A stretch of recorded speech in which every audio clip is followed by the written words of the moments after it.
A blessed day to everyone. I am Eliza Sendon and welcome to day 23 of 365 Daily Devotion. At ngayong araw po ay December 23, 2025. At ang ating pag-uusapan naman ngayon ay si Jesus ba ay si God the Father. So for today's devotion, ito po ay pinamagatan nating Jesus the Everlasting Father. And for the concept by Pastor Russell, Jesus, as the everlasting Father, highlights his eternal care, provision, and protection for his people.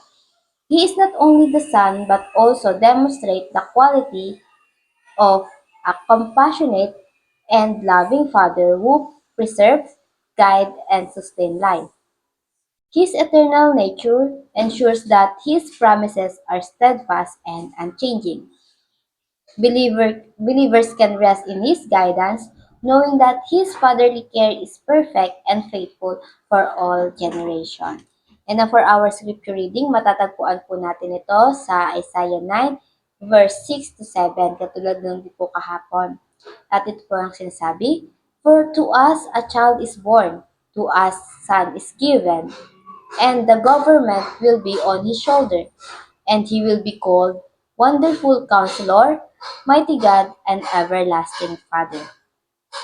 And for our teaching number 1, Jesus is not God the Father.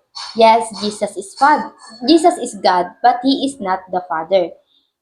We believe in Trinity. It is believed that we have one God, one in being, but three persona. Ito po yung si Father God, the Son, and the Holy Spirit.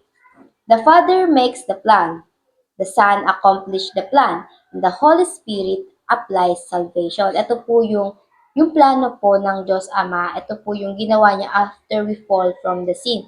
He planned for redemption, and si Jesus Christ yung nagsakatuparan ng plano, at yung Holy Spirit, ito yung binigay sa atin para ating matanggap yung salvation ginawa o pinlano ni God the Father.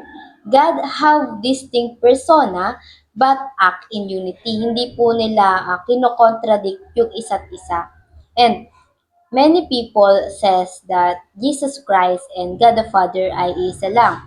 Well, kung babasahin po natin sa Bible, maraming beses na ang Diyos Ama at Diyos Anak ay nag-uusap. Si Jesus Christ, nananalangin siya sa Diyos Ama. So, kung si Jesus Christ na anak at ang Ama ay isa, ang lalabas po ay parang kinakausap lang ni Jesus Christ ang sarili niya. Well, hindi po yun ganon.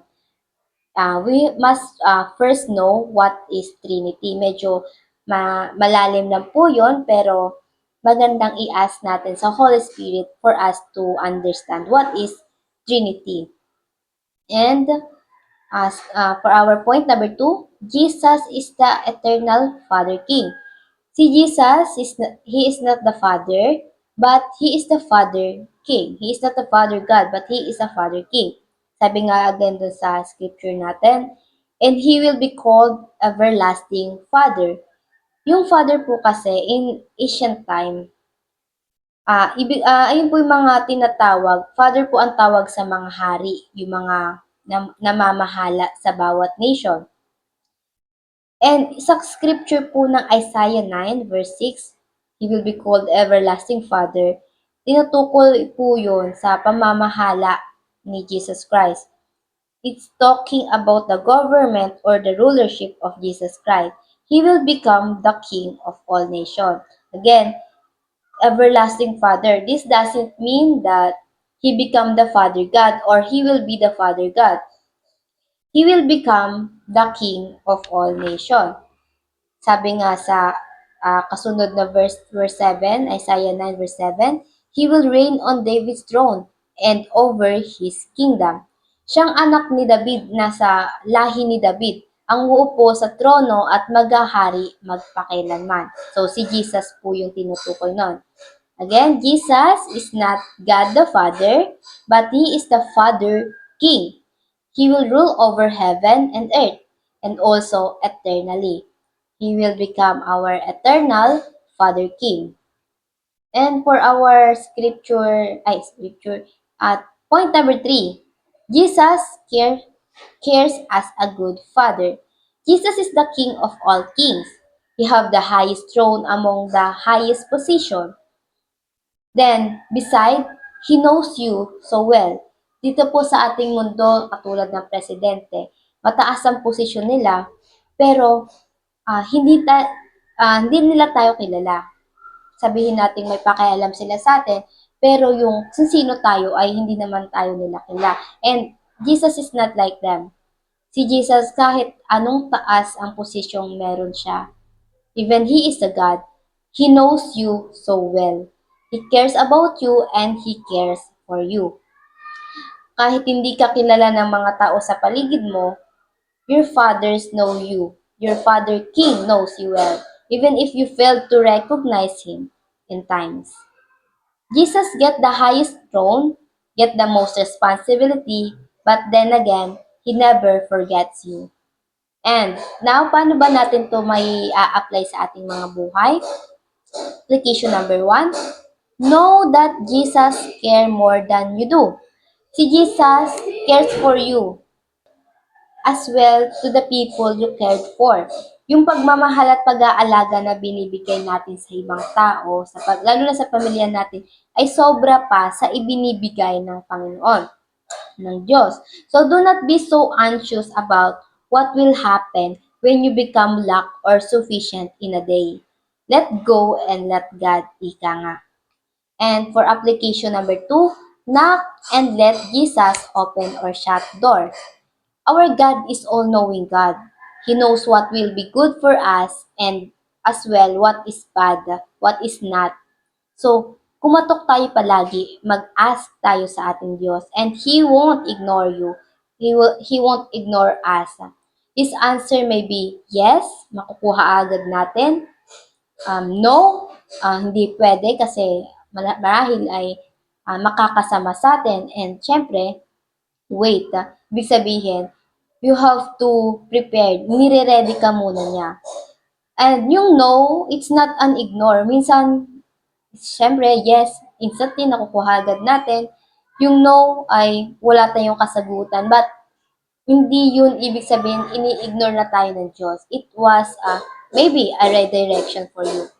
Sabi nga sa Isaiah 22 verse 22, I will place on his shoulder the key to the house of David. What he opens, no one can shut.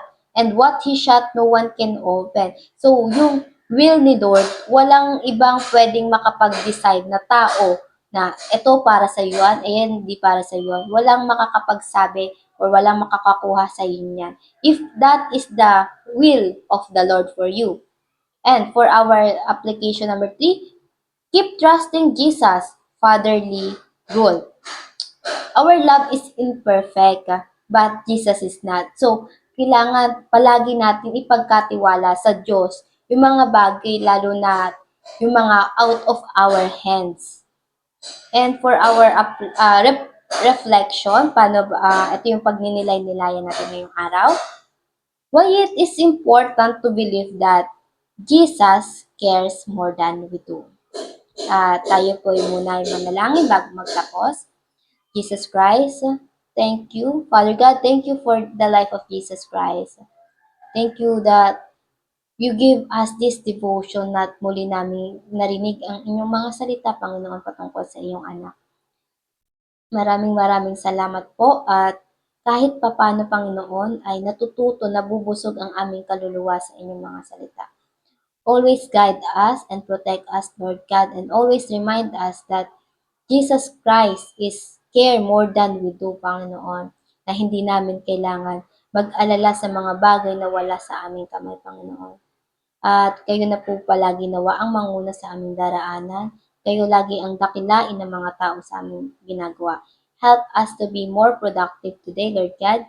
In Jesus' name we pray. Amen and amen and amen. Ayun lamang po. I hope marami tayong natutunan at matututunan pa. See you again tomorrow for our devotion. Have a great day ahead and God bless.